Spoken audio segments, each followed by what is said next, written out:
Great, then I think it's safe to assume we can start now. Welcome everyone to this webinar co-hosted by the Transformative Actions Program from ICLEI, as well as Lincoln Institute of Land Policy. I'm honored to be able to present today as moderator, and we have here today our speakers from ICLEI side, Esther Moyoroshi, and from the Lincoln Institute of Land Policy, Astrid Haas and Patrick Welsh. Esther Moyoroshi, in our case, is the head of the Innovative Finance team in the ICLEI World Secretariat, working on the Transformative Actions program that we will provide maybe a light touch introduction during this webinar. And I would like to introduce as well from the Lincoln Institute of Land Policy, which is a non-profit private operating foundation that seeks to improve quality of life through the effective use, taxation, and stewardship of land. We have today with us Patrick Welsh, a policy analyst in the climate strategies team at the Lincoln Institute, contributing to the Institute's work on land-based climate finance, equitable climate adaptation and resilience, and scenario planning. Astrid Haas is an urban economist working across research and practice, supporting cities in Africa, the Middle East, and Asia with questions of strategy related to financing and funding. I would like then perhaps move into the introduction of the agenda for today. So before moving into the concept of land value capture, we're going to have a brief introduction from Esther Moyoroshi. And we're going to discuss the rationale and principles of land value capture. What is land value capture, and what are the enabling conditions needed for value capture? We will discuss as well land use planning for climate resilient development. Why is planning important for climate resilient development? What land use planning tools can help to promote green infrastructure and low carbon transportation? And what is the relationship between climate investments and land value? We're going to explore as well the land value capture toolbox. What are the different types of value capture instruments? And what are examples of successful land value capture to support green infrastructure and low carbon transportation? Then we're going to move on some question and answer sessions, Q&A, and then we're going to have some discussions to address questions and identify potential lines of work or support for green infrastructure and low carbon transportation. So before letting Esther introduce about the TAB program and ICLEI, we would like to know a bit about yourself, where you're located, and we prepared a simple poll as well for you to answer. So if you can write in the chat box where you're located, we can then learn a bit more about your background and understand a bit more about our audience. Additionally, we would like to just answer this simple poll get to know about your experience and knowledge with land value capture instruments.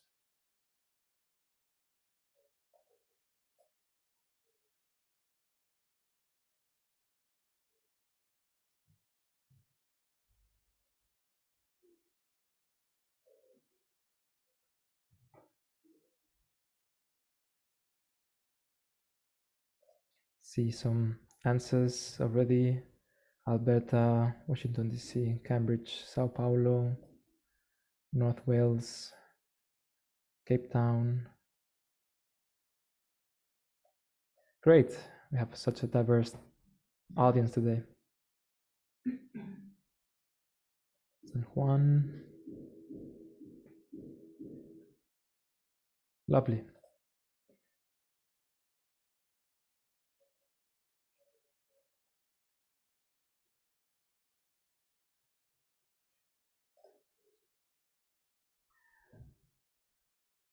Jonah, I don't know if the poll can be shared already, or is it in the process of being built. Okay. So I see that a majority knows what land value capture is, but have no prior experience with the tools. So we hope that we can maybe bring some more inputs today from the Lincoln Institute on this. 27% have heard of land value capture but want to know more. Excellent. You're in the right spot. And some have never heard of land value capture. Okay. Perfect. Great. Then I would like to then give the floor to Esther Muyoroshi to briefly introduce what TAP is and from ICLEI side. Yeah, many thanks, Jaume, and welcome everybody. It's really great pleasure to have this webinar today. So as Jaume already mentioned, this is co-organized with ICLEI and the Lincoln Institute. We have our partnership started approximately 2 years ago, maybe a little even longer, as we were just calculated it before starting this webinar. And we find it a very, very useful partnership for us and also for our local governments and practitioners. Why? Because in the Transformative Actions Program, which is the flagship initiative of ICLEI, helping local governments with their project preparation and then also developing bankable projects with the goal to access finance. Here we face very often that local governments, they don't really have the tools, they don't really know the potential financing instruments that could be available for them also to finance their infrastructure investments. So when we started our partnership with Lincoln Institute, we really felt that, okay, we found an instrument which can be really very useful, but not much known, or even if it's known, it's still not as much used as the potential is there, the land value capturing.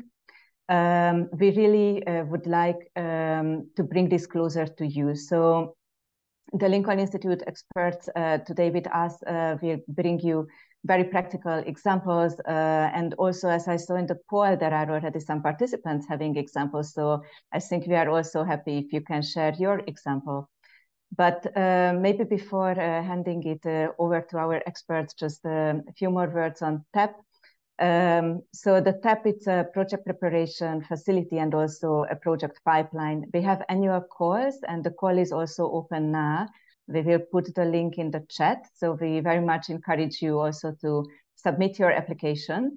And the projects that we screen and that show high transformative impact potential, then we really support with guiding them through the whole way of the project development cycle.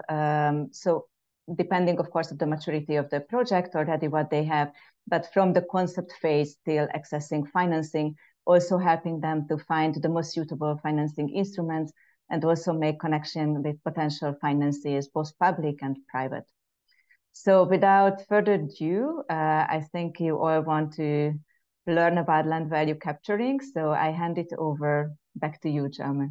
Thank you so much. Thank you, Esther. And I will give the floor to our colleagues, Patrick and Astrid. Great. Thank you so much, Jaume and Esther and everyone here that's joining us from so many different places. It's really exciting to see, as Jaume said, the diversity of people here, and look forward to the conversations that we have today. So Astrid and I today want to provide an introduction to the fundamentals of value capture. And as you all know, we're going to focus really on how it can be used as a financing source for climate action, green infrastructure, and low carbon transportation, although the principles apply to really a wide range of other types of investments. But first, I did want to provide just a quick bit about the Lincoln Institute. As Jaume said, we're a nonprofit private operating foundation. Our roots date back more than 75 years. And our work is organized around these 6 goals that you see here on the screen.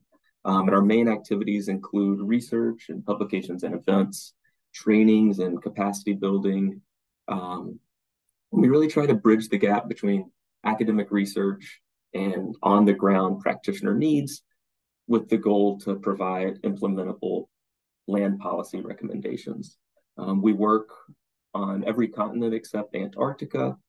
We have offices in Cambridge, Massachusetts, where I currently am located, Phoenix, Arizona in the United States, and also an office in Beijing. But as I said, we have really a global presence.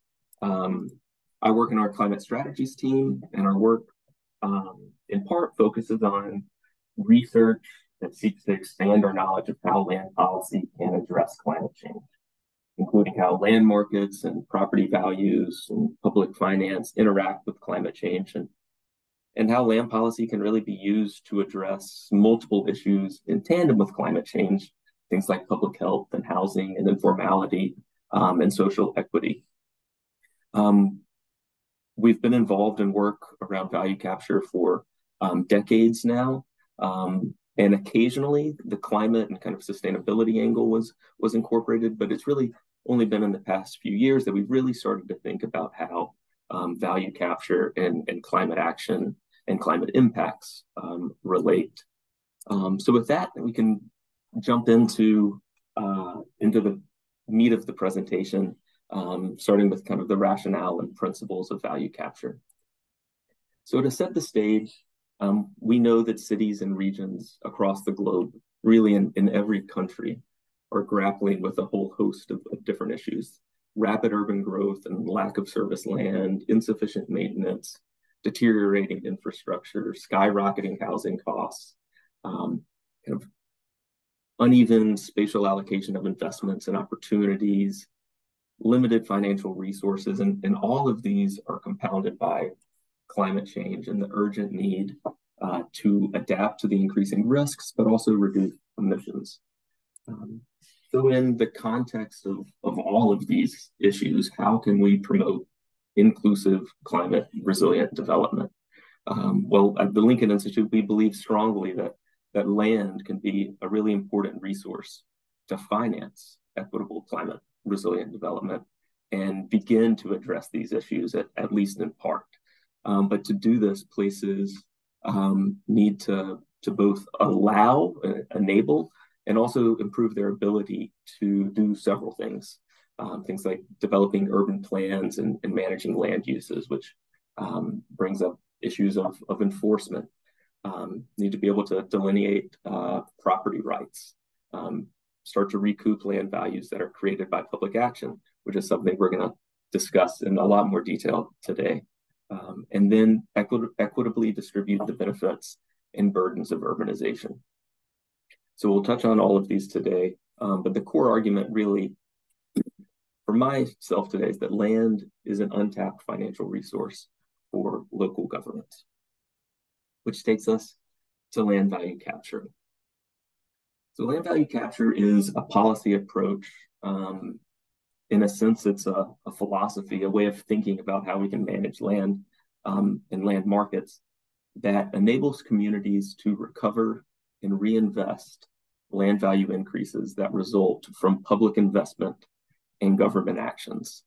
So the basic tenet of value capture is that public action should generate public benefit. Increases in private land values that result from government actions should be at least partially recovered and shared with the public. So there's not one single value capture instrument. It's a diverse set of policy instruments. We like to think of it as a value capture toolbox, that within it there's several different instruments and policies, but these have been used globally in both developing and mature economies to advance a wide variety of goals and support a wide variety of investments. As a process, there's three interrelated parts.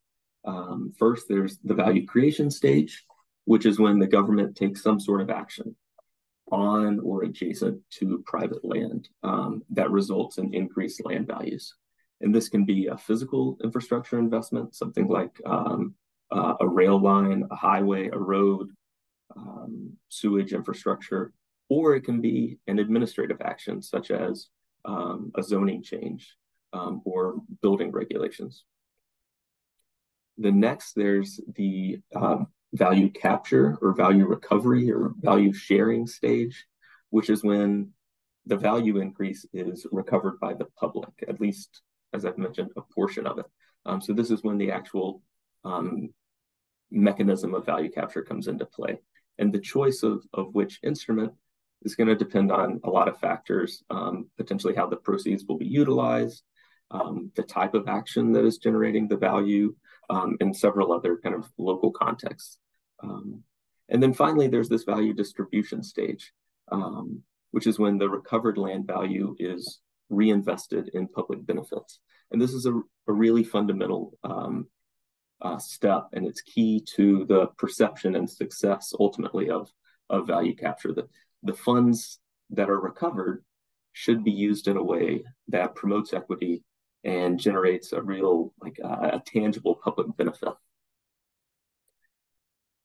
So it's really important first to understand the major drivers of land values, what causes increases in land values. So I wanted to walk through a very simple illustration just to ground us. So here we have an undeveloped, unserviced plot of land. Its value is currently pretty low. It's inaccessible. It doesn't have the infrastructure or services to accommodate many uses, but local government comes along and invests in infrastructure, say a road or a light rail line, increases its accessibility and its value goes up. But the owner of this plot of land did nothing. Now, the government rezones the land for more intense uses, and the value increases yet again. There could be things like regulatory action to increase the allowable densities and heights, which is also going to increase the value of the land. You can have things like trees and parks and green space and other amenities that are also public investments that benefit private landowners through increased property values. So you can see from this very simple, brief, stylized illustration, there are all sorts of different actions that could impact property values. But really the important takeaway here is that the value of this land increased significantly only because of government actions, not necessarily the actions of the landowner. Yet it is the landowner who's receiving this massive windfall. So value capture proposes that some of this increase in land values is shared with the public and invested in more public benefit. So quickly here you can see some illustrative numbers from the effects of public actions on private land prices. Most of these numbers are taken from Latin America, from a good colleague of ours, Martin Smolka. And some of these numbers are really remarkable. You look at the first row, just by converting rural land to urban uses, you can see land value increases of upwards of 400%. For building and zoning regulations, things like additional heights and greater densities, you can see 80 to 100% increase in land values. And these are just from administrative actions and not physical infrastructure. So once land values have increased as a result from public action, once this has happened, once you've identified this, recovered them, they can be reinvested in yet more, in our case, climate resilient actions. As the public benefits of these investments in mitigation and adaptation are realized, the surrounding areas may become more attractive to additional private investments. And you can have this kind of virtuous cycle of revenue generation and growth and improved climate resilience.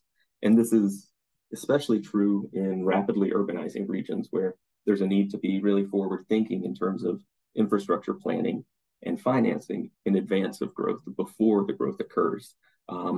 When this doesn't happen, you often see the presence of informal settlements.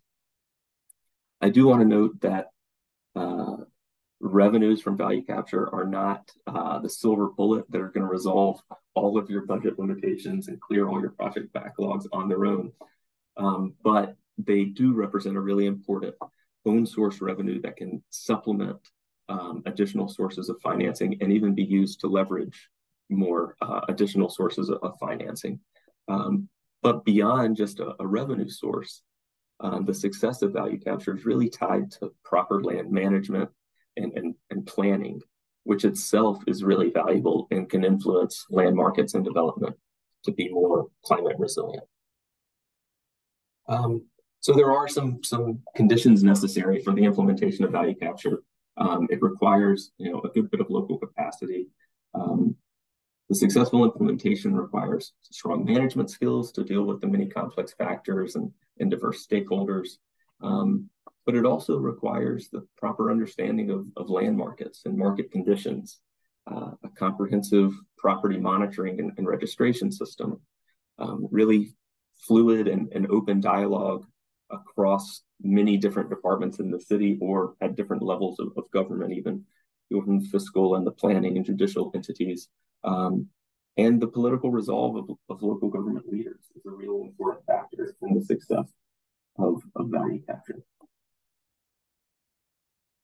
So that was a really quick and dirty introduction to the fundamentals of value capture. Now I kind of wanted to transition into how it relates to climate change and climate resilient development.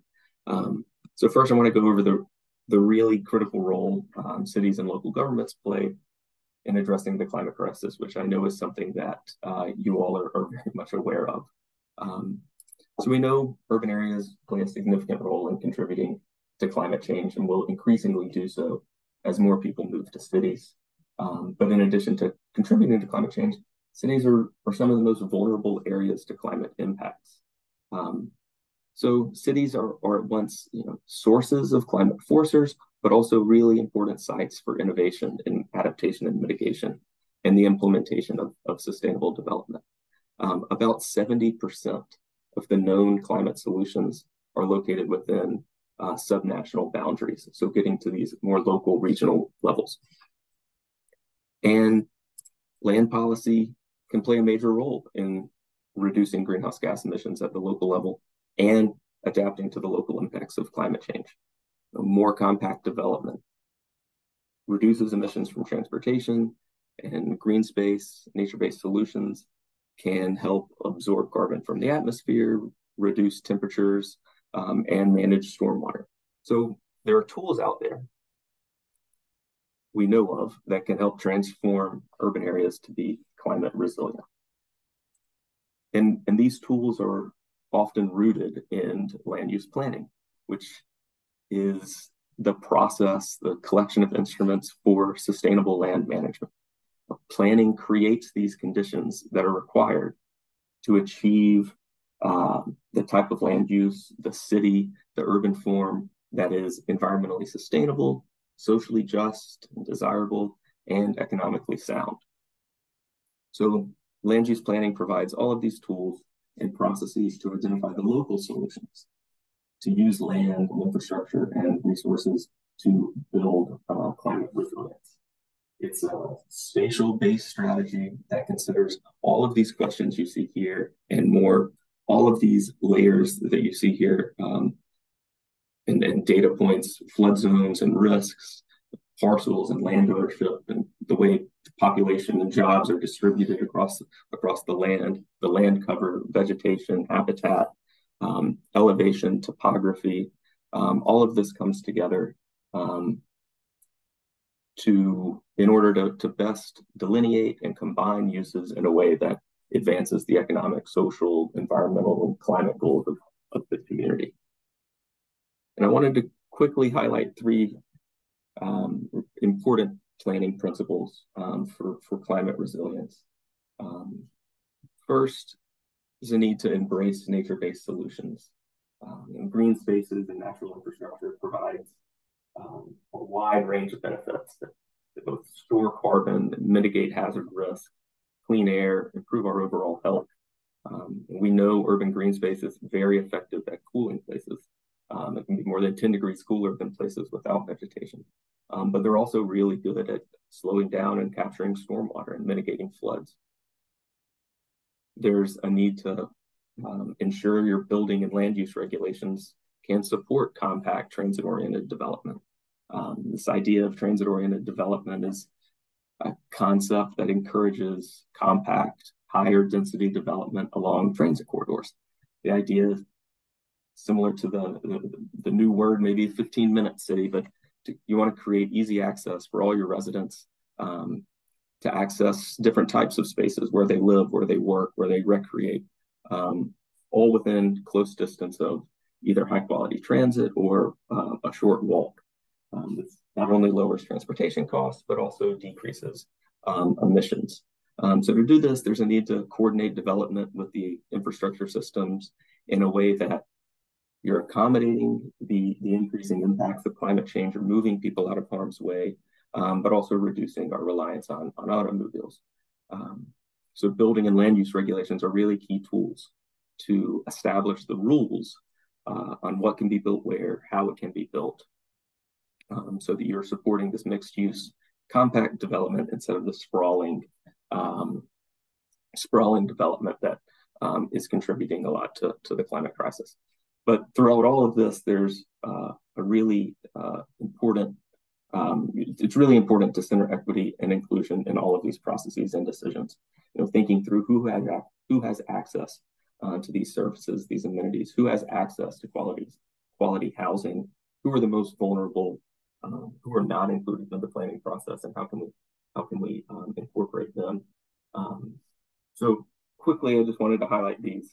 I know they're important, and I know that all of us here are working to advance these in our cities. So I went away from value capture for a minute, but I'm tying it back here. So how does this matter when we're talking about value capture? Well, we have local governments already responding to climate change through all of these interventions and investments. We know the interventions and investments that are needed to get us to address climate change. Things like changing land use regulations, changing building codes, investing to change gray infrastructure to green infrastructure, investing in low carbon transportation. All of these responses are the very actions that generate land value increases, which is really an underappreciated relationship. That public action on climate can increase land values, which sets the stage to use land value capture to support these investments. And here are just a few more examples of this relationship. There's a growing body of evidence that supports this positive relationship between land values and both direct investment in infrastructure and administrative action for climate adaptation and mitigation. It's really important to note that the impacts of climate investments on land values is very local, very context specific. Land values are influenced by many factors. So what happens in one place will not necessarily happen in another. It's unlikely that it would be exactly the same, but I hope the numbers here are kind of illustrative and show the direction and magnitude of these investments. Green infrastructure, things like urban trees and tree cover. What we see is that it's not proximity to a single tree that's most important, but really living in a place that has increased tree canopy and tree covers. It's kind of the collective benefit of a lot of trees. You see a study in Colombia found the neighborhood-wide impact of increased tree canopy was more than $8 million US. Things like parks, in St. Louis in the US, showed that property values increased by 1% for every 1,000 feet closer they were to a park. And green infrastructure for flood controls. There's a study out of Buenos Aires not long ago that found that daylighting a stream and incorporating green infrastructure there could increase property values by 30%, which is really significant. Things like public transportation, this has been studied a lot, and studies from around the world show upwards of 20% increases related to greater proximity to transit. Walkability, also something that increases values. So just to wrap this section up, wanted to quickly review why value capture can be an important tool to finance climate action. So we know there's a lack of funding. Only a fraction of the trillions of dollars needed are being met through existing flows. And what little money is flowing, cities and local governments often can't access a lot of this due to legal or institutional constraints. And we know that public actions on climate mitigation and adaptation have a positive impact on land values. So value capture, there's the possibility through value capture for this virtuous cycle where climate investments can create new opportunities for urban development, can then be used to incorporate additional climate positive elements. So now I'm going to hand it over to Astrid to discuss some of the specific types of tools that exist and examples of their use. Thanks so much, Patrick. So following on Patrick's presentation and Esther's introduction, why, if there's so much potential in terms of land value capture, do we not see its use far more widespread? And that's because there are operational complexities at a local level that make it sometimes difficult to implement. But as I want to show in the next section and next slides, not impossible by any means, and can be very successfully implemented and has been done so around the world. So to start us off, I want to refer everyone to, on the next slide, the Global Compendium of Land Value Capture Policies. This is an incredibly useful tool for anyone who wants to understand what the legal, institutional, and overall framework for land value capture looks like in their country. This was done by the Lincoln Institute of Land Policy in conjunction with the OECD, and basically looks at many countries around the world and analyzes their laws, policies, and institutional frameworks to see, is land value capture even a possibility within the institutional framework. It looks at infrastructure levies, development charges, development obligations, land readjustment, strategic land management. And I've included here on the list as a land value capture to property tax. I've put a star because it depends on how property tax is implemented in the specific country as to whether it constitutes a land value capture tool. But even though this is sort of the overall list, I think it's important to continue to emphasize that how these tools are implemented and how these tools are operationalized are very locally and contextually specific. Overall, to qualify as land value capture tools, they need to be capturing the public uplift in land, the uplift in land that was created through public action, and importantly, reinvest that uplift back into the public for the public good. So I'm going to try and illustrate what that means with a couple of examples.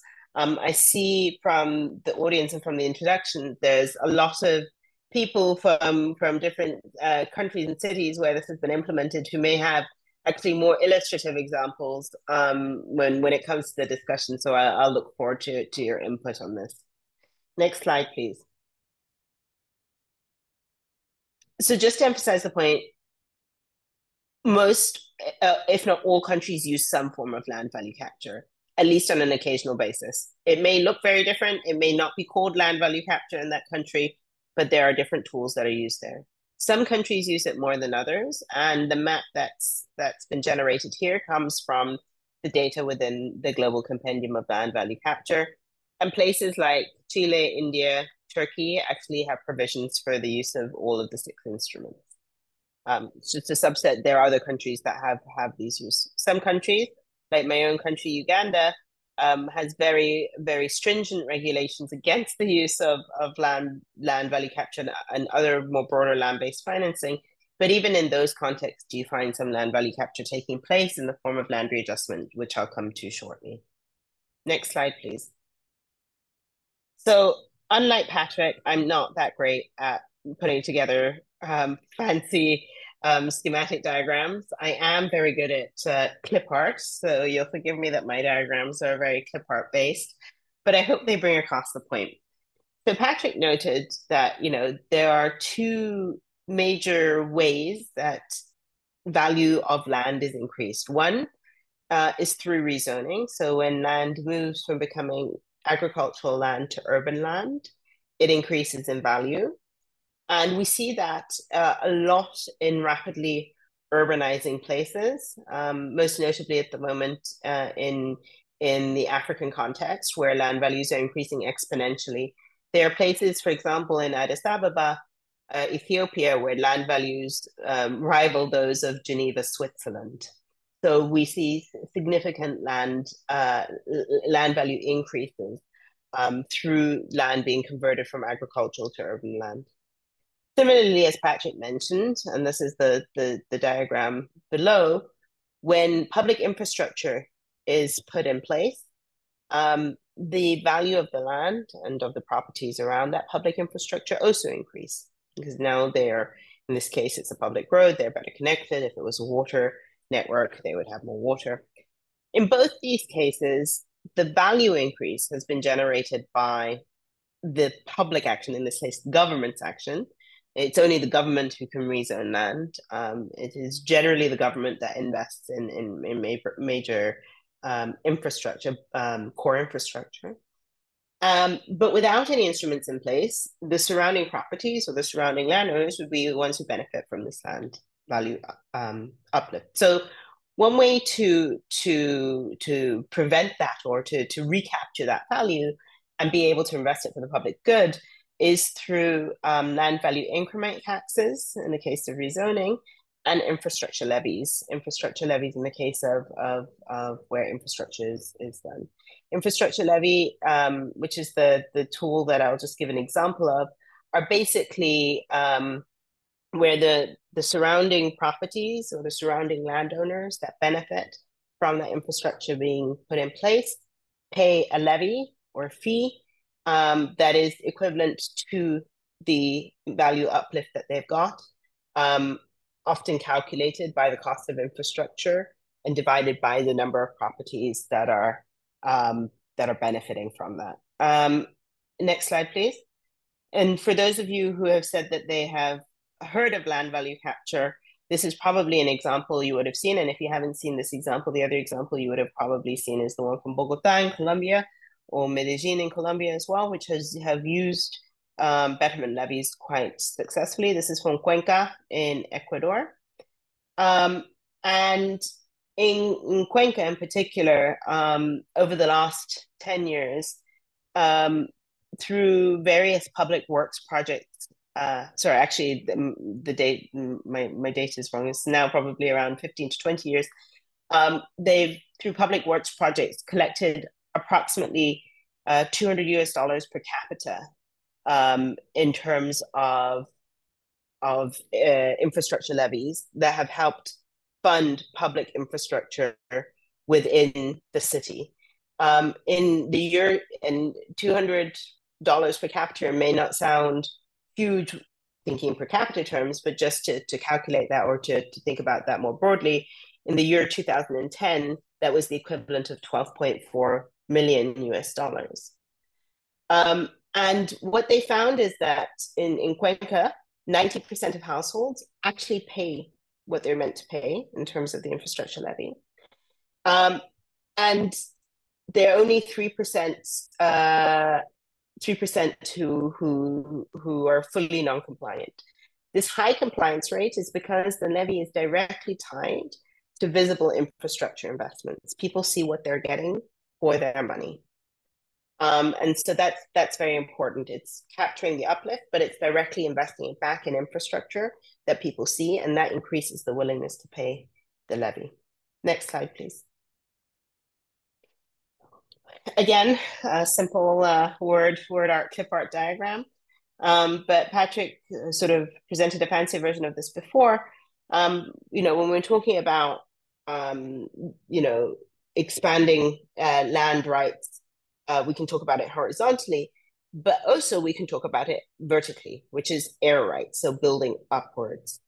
And again, the ability to allow for additional building upwards is something that lies inherently within governments. So governments can grant a building permission to build 2 floors, and they can grant a building permission to grant 4 floors, or 10 floors to a developer.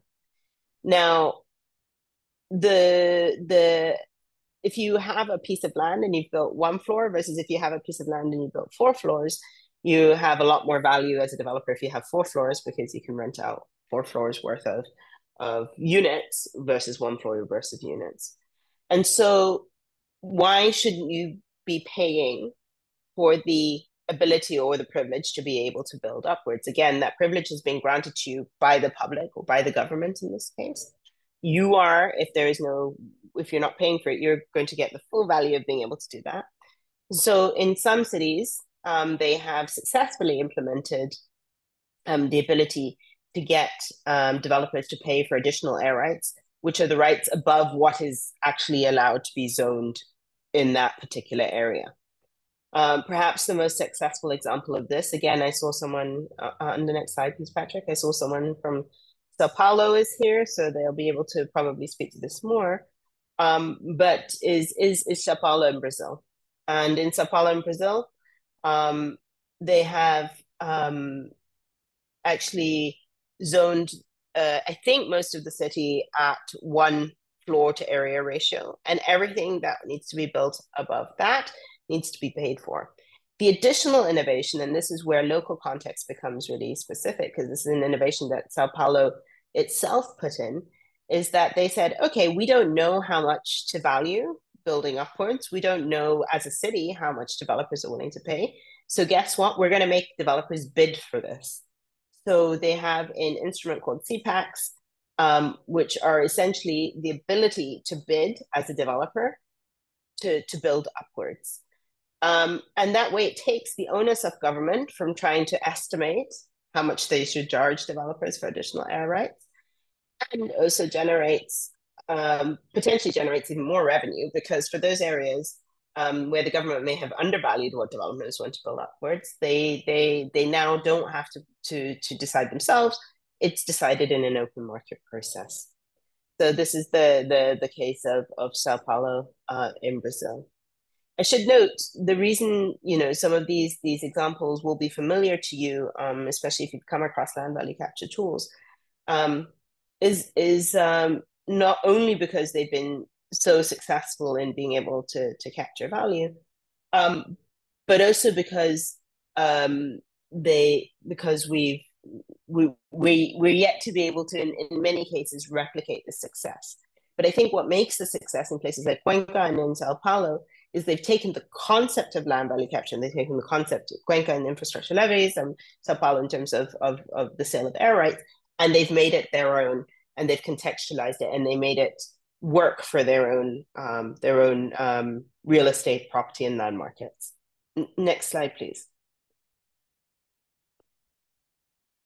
So the other part that could happen is that a developer could come and they could say, hey, there's this really nice piece of land that's just a bit outside of our city, and actually we want to develop that land. And that's great, because maybe they want to build more housing, maybe they want to build an extra settlement. But the minute they build outside of the infrastructure network, it's going to cost to connect that new place to the infrastructure network, right? Thinking about roads, thinking about electricity, water, sewage. Now, again, if we think about my previous clip art, the minute you put in infrastructure, the value of land increases. So if the government were to say to this developer, okay, fine, you build there, and guess what? We're going to also put in all the infrastructure for you. The developer gains twice, because they gain from the fact that they now have the ability to build this new development and rent out the units, but also now because the government has put in the infrastructure. So rather than saying, okay, developer, sure, you can build the new development, but we want you to contribute to the cost of infrastructure. These are called development charges, and they come in different forms. So municipalities can request from developers to say, okay, we want you to pay the cost of what it's going to be to put the road, the network, the electricity network, the water. Or they can say to the developer, sure, build that land, but your contribution in terms of this is to put in the infrastructure yourself. It's another form of land value capture where it's not necessarily money that is going to the government, but it is the value of the infrastructure that is being built that is there and is benefiting overall. There are other alternatives where developers in some cases make payments in kind. For example, the government can say build some affordable housing on another plot of land or otherwise. So the next slide shows an image of from South Africa. South Africa has had development charges, interestingly, in their legislation, I think, since the 1930s. So they've had it in, in there. Various municipalities and metros in South Africa have used development charges to varying degrees of success. In South Africa, there has been recent changes in legislation to try and clarify what development charges should and shouldn't include. So they should cover bulk infrastructure or what is called municipal engineering services. So water, sewage, electricity, municipal roads, stormwater drainage, gas and solid waste collection and removal. These are all services that municipalities are actually managing in the South African context. But the reason why it's also been implemented with varying degrees of success is that it's also incredibly complex to calculate. Because, first of all, a lot of these charges, if they're going to pay in cash or upfront, yet you don't know maybe what the infrastructure costs are going to be. And secondly, it's often not clear who's benefiting from these infrastructure costs, and therefore to what extent you should charge the developer some of the part, and to what extent you should take it on as a municipality. The third thing is that it's then how do you ensure, so the developer says, okay, fine, we're going to pay for the infrastructure that benefits our development, but there's still an extra cost of making that infrastructure be integrated with the overall network, particularly when you think about water, sewage, and electricity networks. Who pays for that cost of connectivity? So actually calculating these developer charges are complicated. And the minute the calculation becomes complicated, the recourse, the legal recourse, and the ability to take government to court also becomes a challenge. So that's why these changes in legislation have been put forward in the South African context to try and clarify this as much as possible. The next slide shows land readjustment. This is a tool that I particularly like, and that is not always thought of as a land value capture tool. And the reason I particularly like it is that we're talking, most of the tools we've been talking about previously involves or usually are predicated on some strong form of government intervention or government capacity to be able to carry them out. Land readjustment, however, can be even undertaken and is undertaken sometimes even at a community level. And the idea behind land readjustment is, again, if you look at the schematic on the left, where you have a lot of small fragmented pieces of land, it's really difficult to put infrastructure in because you got to negotiate with landowner A, you got to negotiate with landowner B, you got to negotiate with landowner C. Their plots are fragmented, they're not well aligned, and yet the infrastructure has to go through all of them. So the way land readjustment works is that the owners amongst themselves or the owners with government, depends on how it's being carried out, negotiate to give up a certain portion of their land in lieu of receiving infrastructure. And the reason they do this is that whilst the resulting size of the plot of land may be smaller, so in this case, plot A is smaller in the readjusted diagram than it is in the other one, plot B is smaller, plot C is smaller, the actual value of their plots has increased because now there is infrastructure. So they're not losing out by having a smaller plot. In fact, in this particular case, they are remaining exactly equal in terms of the value they have, because now whilst they've given up a little bit of their plot, they're at the same time now having infrastructure. And in some cases, this extra plot or this extra land that is given up can also be consolidated to be given back to government or some public authority for other public use, for example, either for building affordable housing, or what is done in some cases is that the government will sell that extra little plot to actually finance the infrastructure in the readjusted areas. So a project that I just finalizing work on in the next slide is two pilots that are being done in Egypt, in Kena and in Damietta Governorate, where UN Habitat is partnering together with the Egyptian government to pilot land value capture. In this particular case, what they're trying to do is to ensure a more orderly process of conversion from agricultural to urban land, which under the Egyptian law requires them to have an urban plan. And so they are working with all the landowners, and these are also very small and fragmented plots with up to 200 landowners, and saying if all the landowners give up somewhere between 28 and 30% of their plot for subsequent infrastructure, these will then, the land will be readjusted as part of the new detailed plan. And once the detailed plan will be there, this can be rezoned from agricultural to urban land, causing this sort of uplift in value. So the landowners are willing to give up their plot, also in anticipation that the area they've given up will in the future be the space where public infrastructure is invested, but also because the value of their land will increase once they have put this detailed plan together that allows the conversion from agricultural to urban land.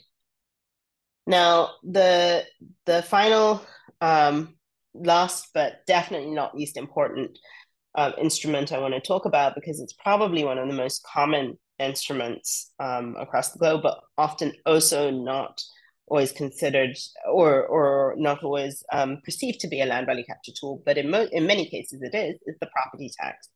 Again, the same principle is that, you know, once government puts in a road or any other sort of public infrastructure, the adjacent properties to that infrastructure will increase in value. And if your property tax is set up in a way that captures that value, then property tax is also a potential land value capture tool. If, and again, to emphasize this, the revenues from property tax are then reinvested in further public infrastructure as well.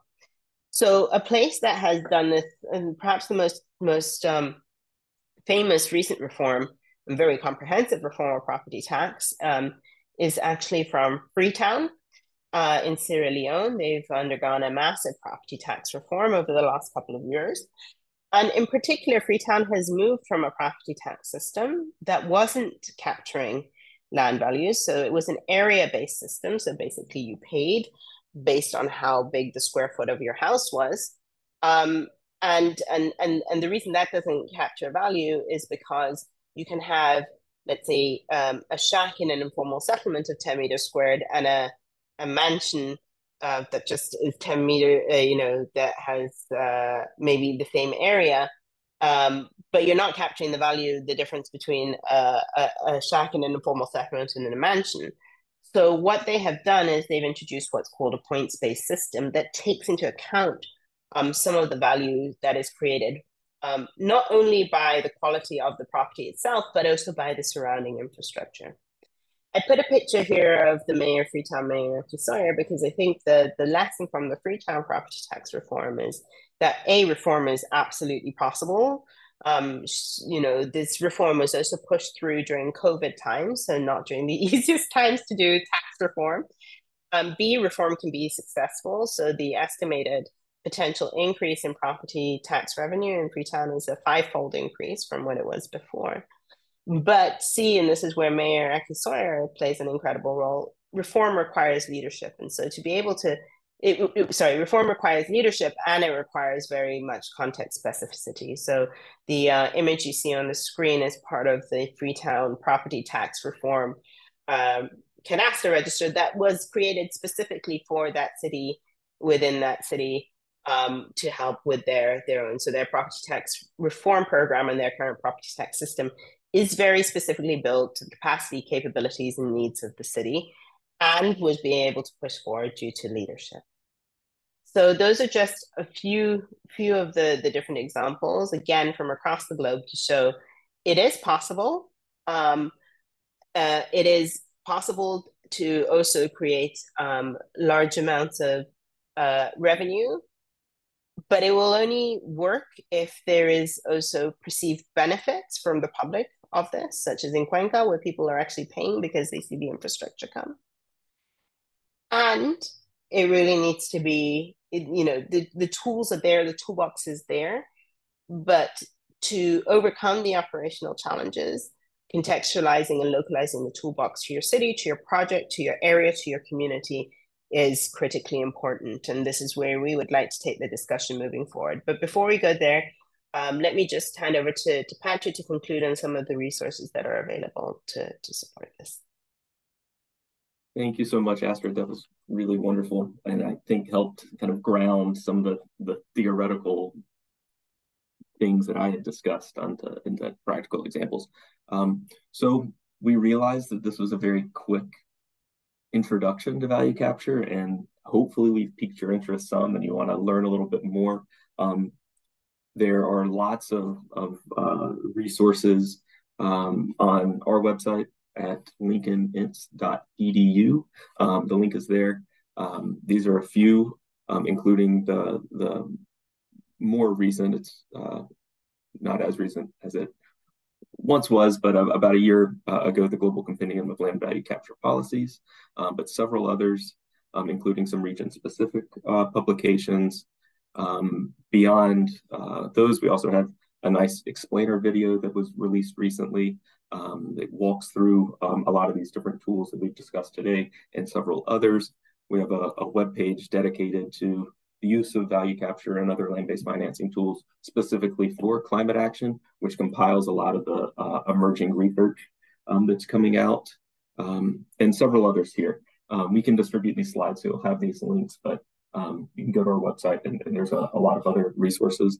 I also encourage you to sign up for our mailing list, our newsletter, so you can stay up to date on all the research and other publications that are coming out. So with that, thank you. I'll hand it back to Xiaomei. I think we'll take any questions that you have, and then hopefully there's still some time for discussion so we can hear more from you. Thank you so much, Patrick and Astrid, for the presentation. And I think we already have some questions both in the chat and the Q&A bots. Then I will start maybe from the very first question from Hannah Arkushin. So the question is, it was for Patrick, to understand more about the tension around gentrification. And the question is on if there are other mechanisms that can be put in place together with land value capture to prevent gentrification. Thank you, Hannah. That's a really great question, and one that I may not have the best answer to. But always when there's an increase in land values, you're adding to the pressures that of gentrification and potential displacement. So, implementing value capture tools in those situations can be a really effective way of lessening those pressures by recovering some of that land value rather than it all going to the landowner or the developer, but sharing some of that and reinvesting it in what's often the case for anti-displacement measures is in more affordable housing. So if you can, the more housing units you can build there, hopefully the less displacement. But that alone isn't going to result in preventing gentrification and displacement. There are a lot of other tools outside of value capture that places can use. I can share some resources in the chat if I can find them quickly.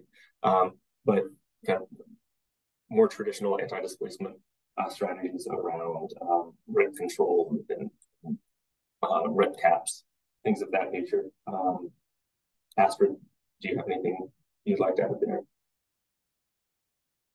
Maybe I'll also, I'll take that, but I'll also add it sort of to this question by anonymous attendee. I don't know, sorry, who asked the question, but it's also like it's about the transparent management and distribution of what has been captured, and I think that's actually part of the answer to overcoming the gentrification issue, but also partly where governments are not successfully implementing land value capture, because as both Patrick and I kept emphasizing, it's not just about capturing the value, and it's not just about taking the money in. It's also about then spending it in ways that reinvest in the public.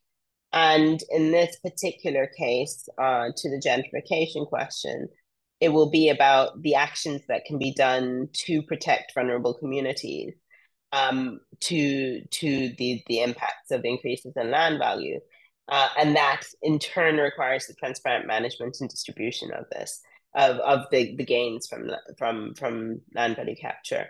And you know, quite honestly, many places struggle with this. However, you know, land value capture can also be implemented at a project scale, you know, with specific projects, and there it's much easier, you know, to track than on perhaps large citywide scales or whatnot, and to ask for accountability and to hold the project owner, the government, or whomever to account that this is being done. Thank you so much. And then, since this question was addressed, the third one, I will go to the second question on how can the government make sure that the captured land value is used for climate resilient infrastructure and development, and if there is a good example of policy or regulation for it. Yeah, and this is where the local context really comes into play, and what are the priorities of the community. I think more and more as climate impacts are felt and climate goals are prioritized by cities, we're going to see more examples of the recovered land value increments being used for climate resilience, because it is a decision that the local government has to make. What is the priority? What is the need that this money is going to go towards? But there are some examples. I will give just a couple. In Boston, which is where I live, they're in a situation in one part of the city that's very rapidly developing the seaport. It's also on reclaimed land in the middle of the harbor, so it's incredibly vulnerable to sea level rise. They're in a situation where the city and the state own a lot of that land, and what they're doing is, as they lease land to new renters, that whether it's going for residential use, there's a lot of office space and kind of life science laboratories being built there. They are charging, you know, in exchange for being able to develop there. They are charging a fee that is going into a climate resilience fund that is being used to repay the debt on a lot of, in this case, it's a lot of hard infrastructure set up, seawalls and levees to prevent flooding from sea level rise. That's one example. Another example that I really like to point towards is Quito, which maybe 10 years ago now enacted this eco-efficiency law for the metro region that combined transit-oriented development and building regulations. So what they did is, along certain stretches of kind of key metro and bus lines, they allowed for developers to buy additional building rights if they met certain standards, certain energy efficiency and water efficiency standards. So they were requiring the buildings had to be more kind of climate positive, and in exchange for that, developers could could build higher at greater densities, which supported the use of public transportation too. There are a few more, especially highlighted on our website too. But very good question. Thank you, Patrick. And I believe that we have two more questions. One from Julio Carrillo, asking how, if and how we track these positive effects of all these actions, and for how long. This person is working on monitoring success of actionable commitments by cities and communities that are successful in advance of the Sustainable Development Goals. Maybe I can start and then Patrick, you can add. So the Lincoln Institute of Land Policy has been doing an amazing job as a center to not only put together tools like the compendium, which show the possibility of this, but also putting together the case studies and tracking the impacts of this. And in particular in Latin America, where many of these tools have been developed, tested, and used in practice for decades now. We actually now have the information on what the impact is. In other places, my own continent, for example, in Africa, much of this discussion is relatively new. Not that we aren't using the instruments, but the combination of thinking about how these instruments are used, thinking about land value captures, coupled with the fact that there's rapid urbanization and substantial infrastructure investment going on. So I would say that in those contexts, we're still very much at the outset of thinking about how to contextualize the tools to better perform. In many cases, you'll find something written in legislation, but unfortunately not implemented because it's not operational and it's not operationalizable, or it's not context specific. It has been adapted from legislation elsewhere, for example. So there we're starting to see, for example, these examples like the Freetown property tax reform that I said, where we're starting to see very much local innovation around how we can do these reforms. And we're starting to track that. So there's a lot of literature around, for example, now the Freetown property tax reform. And the Lincoln Institute of Land Policy is actually now also starting to expand their work within the Africa. They've done a lot of work within South Africa. So again, there's a lot of great information on the South African context, and now they're expanding their work further across the African continent. So hopefully there will be more on that. And then just to say to Julio, who asked the question, there's a very strong link between being able to meet the commitments of the SDGs and being able to use land value capture tools to do that. And that link is now being understood more. We see land value capture coming up more and more in the discourse, as well as amongst public policymakers.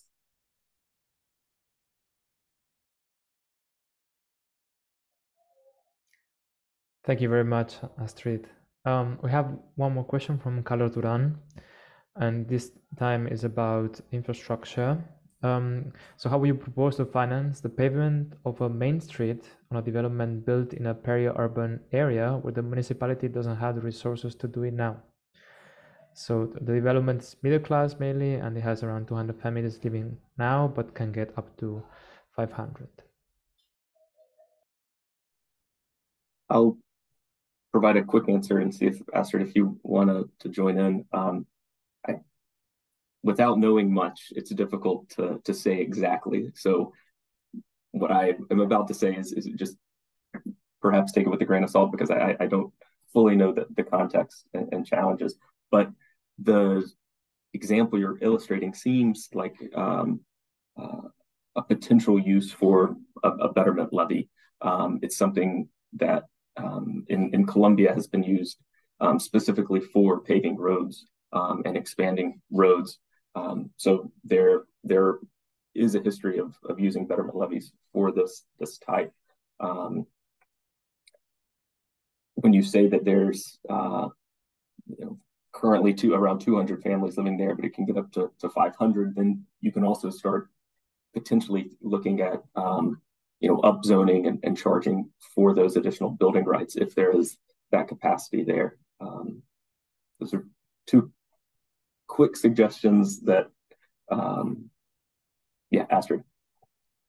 Maybe just to add, again, not knowing any of the context, but another way to think about this is if the government doesn't have the money right now to do the pavement, the one action it should do is make sure that the area where the pavement is going to be remains open and that people know that the pavement is going to come there. Because once the expectations that the pavement is going to come there, or any infrastructure for that matter, the values of those properties are going to increase. And if they have something like a property tax in place or any sort of other instrument, they will start seeing the revenues coming in from that increased expectation of value. And this was used, for example, this has been used very successfully in Ethiopia, in the Ethiopian context, where essentially the government is government within intermediary cities where they didn't have the money to do the infrastructure straight away, just said, here's where a road is going to come. Please don't settle here on the road. And then people wanting to build houses and companies were like, oh, that's great. There's going to be a road there. We actually need the road. So we're going to start settling around there. The values of those properties went up. That value was captured. And then in that respect, that money was then able to be used to build the infrastructure of those roads. So you can also work with creating credible expectations if people believe the plans that you're putting in place, and coupled with already having the instruments in place to be able to capture those increases in value.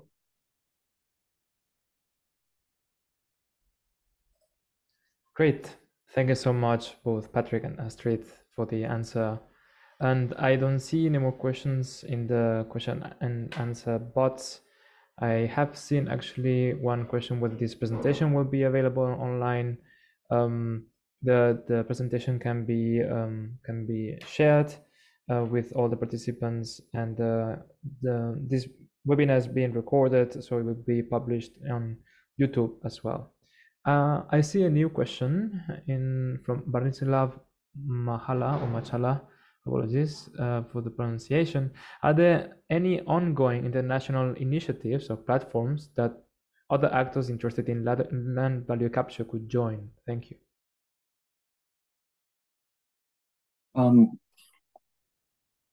I don't know of a single network of folks interested in value capture. I don't know if that exists. There are certainly, in addition to Lincoln Institute, there's a lot of other organizations that are doing work on this topic, and some kind of region-specific organizations too. Development banks, like the Inter-American Development Bank, is doing a lot of work around on the topic. I would suggest that you connect with the Lincoln Institute, not just a plug for the Lincoln Institute, but I think a lot of the new work on the topic is coming out of the Lincoln Institute, or at least we're connecting the dots a lot if it's not coming directly from us.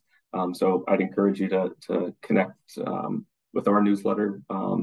I will also put my email in the chat if anyone would like to follow up and learn more or have any other questions. Astrid, are you aware of any other kind of initiatives or platforms dedicated to that? I think there are many, as Patrick said. So some are regionally based. There's also, for example, the Global Land GLTN, the Global Land Tool Network. They're just more globally based one. But I do think what Patrick said is a sort of a convening hub. This is very much core of the Lincoln Institute of Land Policy's work, and will be able to direct you further. So, and also once we have again an interest in sort of regional or I guess types of value capture tools, etc., there are certain people also around the world who are experts in this who can help direct you further. Thank you so much again. Please, Patrick and Astrid, leave your emails in the chat if you haven't already. I will share some information here, the link to the TAP application portal as Esther commented at the beginning of the webinar. And with this, if there are no further questions, I would like to conclude the webinar today. And thank you everyone for joining today and staying with us for the presentation. Thank you very much. Thanks, everyone. Thanks to ICLEI, to Jaume, Esther, Johanna, and colleagues for organizing the webinar. Yeah, likewise, and please, as I mentioned in the chat, please feel free to reach out to either of us, any of us, for any follow-on conversations or questions or resources you have.